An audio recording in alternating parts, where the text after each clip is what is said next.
Segunda parte da nossa aula. E nesta etapa, eu me comprometi a responder a seguinte pergunta. Como tipificar o stealthing? Stealthing é uma palavra que não pertence ao nosso vernáculo. Em português, tem a palavra, o significado dissimulação. Dissimulação. Lá fora, chamam de stealthing o seguinte comportamento. O agente, de forma dissimulada, retira o preservativo sem o consentimento do outro. Retira o preservativo sem o consentimento do parceiro ou da parceira. Sem o consentimento do ou da parceiro ou parceira. E agora? Na Suíça, tivemos recentemente uma condenação de um agente autor desse stealthing pelo crime de estupro. No Brasil, será que o stealthing tipifica o estupro? Temos que diferenciar duas situações. Na primeira situação, o agente retira o preservativo, mas o ou a parceiro ou parceira percebe e nega prosseguir. Se o agente, mediante violência física ou moral, continua, temos configurado o estupro. Pronto. Então, olha, o agente retira o preservativo, mas o parceiro ou a parceira percebe e nega prosseguir. Se o agente, mediante violência, continua, temos configurado o estupro. Essa é a primeira situação. Na segunda situação, o parceiro ou a parceira não percebe e o agente prossegue com o ato sem proteção. Opa, qual é o crime? Aqui temos o artigo 215 do Código Penal, violação sexual mediante fraude. Violação sexual mediante fraude. Então, cuidado, se seu examinador cobrar stealthing, o agente de forma dissimulada retira o preservativo sem o consentimento do parceiro ou da parceira, você vai ter que aquilatar o caso concreto e saber se está diante da primeira ou segunda situação. Na primeira, o agente retira o preservativo, o parceiro percebe, ou a parceira percebe, e nega prosseguir. O agente continua com violência. Estupro. Agora, se o parceiro ou se a parceira não percebe, e o agente prossegue com o ato sexual sem proteção, o delito será o 215 do nosso Código, violação sexual mediante fraude. Questão boa, hein? Questão boa. Rogério, uma outra questão complicada é aquela em que o agente pratica pluralidade de atos sexuais. Por exemplo, ele constrange a vítima à conjunção carnal e logo em seguida a sexo anal. E agora, quantos crimes de estupro ele cometeu? A prática de conjunção carnal seguida de atos libidinosos, por exemplo, sexo anal, gera pluralidade de crimes? De acordo com a primeira corrente, e é a que prevalece, se praticados os atos no mesmo contexto fático, não desnatura a unidade do crime. O crime continua um só. O juiz vai considerar a pluralidade de atos na fixação da pena base. Só haverá concurso de crimes se ausente a identidade de contexto fático. Tá ok? É o que prevalece. Vamos ter que analisar o caso concreto. Vamos para as qualificadoras do 213. O parágrafo primeiro, ele pode ser dividido em duas partes. Ele tem duas circunstâncias qualificadoras. A primeira circunstância qualificadora diz respeito à idade da vítima. Se a vítima do estupro é menor de 18 anos, maior de 14, porém menor de 18. Antes da Lei 12.015 de 2009, essa condição etária da vítima era uma circunstância judicial desfavorável. Após a Lei 12.015 de 2009, essa condição etária passou a ser qualificadora, apenas 8 a 12 anos. Claro que nós estamos diante de uma norma irretroativa. Nós estamos diante de uma norma que não alcança os fatos pretéritos, obviamente.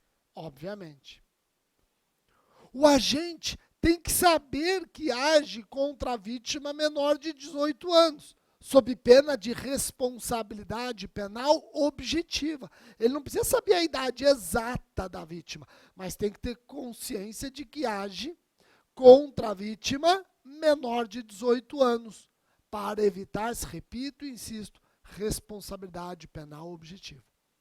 O parágrafo 1º traz a qualificadora do resultado da lesão grave.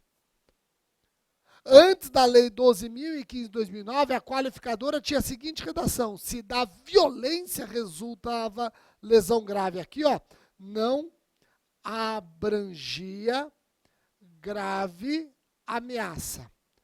Agora, a qualificadora tem a seguinte redação: se da conduta resulta lesão grave, abrange violência física, bem como a grave ameaça. O importante é você lembrar que nós estamos diante de uma qualificadora pré-ter-dolosa ou pré-ter-intencional. Ou seja, o agente age com dolo na conduta sexual, com dolo no estupro e culpa na lesão grave. Ele age com dolo no estupro e culpa na lesão grave.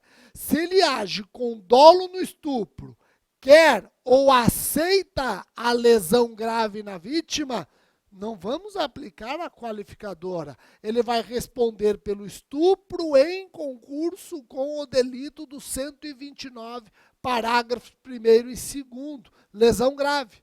Tá ok? Então, para incidir a qualificadora, o resultado lesão grave só pode ser culposo. Nós estamos diante de uma qualificadora pré-ter-dolosa, dolo no antecedente, culpa no consequente.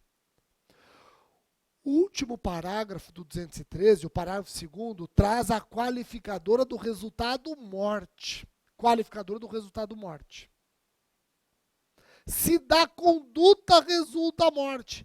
Pessoal, aqui é importante você perceber, se da violência ou se da grave ameaça resulta a morte, nós estamos diante de um estupro qualificado pelo resultado.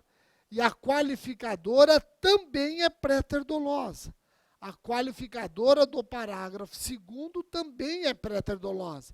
Ele age com dolo no estupro e culpa na morte. Então, ele age com dolo no estupro e culpa na morte.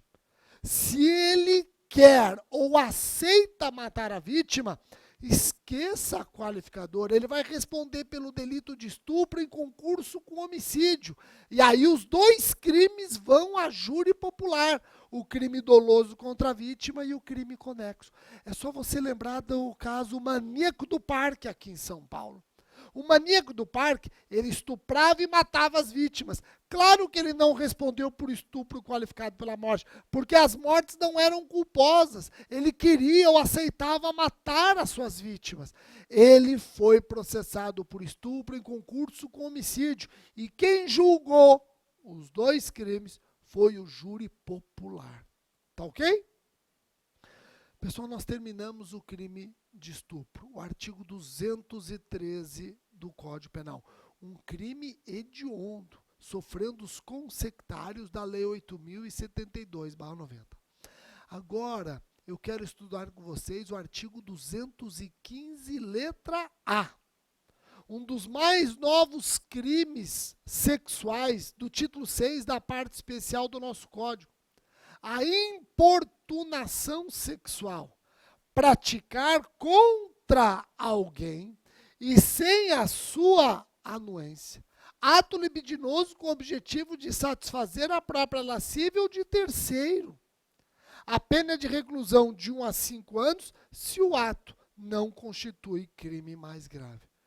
Para você entender por que surgiu este tipo penal em 2018, vamos lembrar daquele acontecimento num transporte público aqui em São Paulo.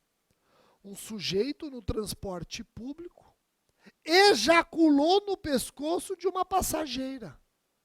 Esse comportamento foi objeto de uma grande discussão.